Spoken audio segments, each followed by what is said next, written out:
لكم عذاب أليم، لكم عذاب، لكم عذاب تصلون نار الجحيم وجربكم قديم، لكم عذاب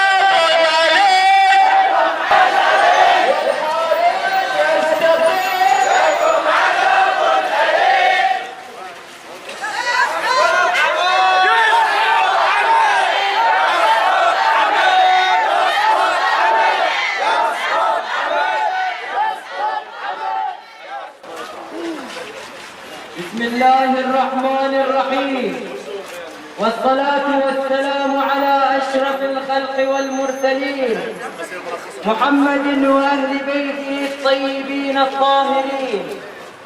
قال تعالى: إن الله اشترى من المؤمنين أنفسهم وأموالهم بأن لهم الجنة يقاتلون في سبيل الله فيقتلون ويقتلون وعدا عليه حقا في التوراة والإنجيل والقرآن، ومن أوفى بعهده من الله فاستبشروا ببيعكم الذي بايعتم به، وذلك هو الفوز العظيم.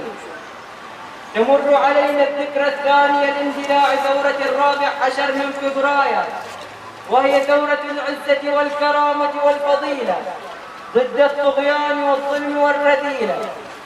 تمر هذه الذكرى العظيمة على قلب الوطن، ونستذكر تضحيات جميع فئات الشعب المظلوم الذي ضحى بكل ما يملك في سبيل الحرية والتخلص من ذل العبودية وإسقاط العصابة المتربصة بالبلاد والعباد.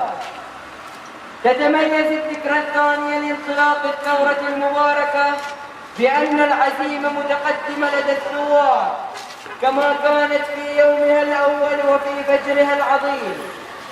تأتي الذكرى الثانية ونحن على موعد لتجديد الثورة وإعلان استمرارها حتى تحقيق جميع مطالبها، وفي مقدمتها إسقاط النظام الخليفي الفاسد ومحاكمة رموزه وإنفاذ حق تقرير المصير.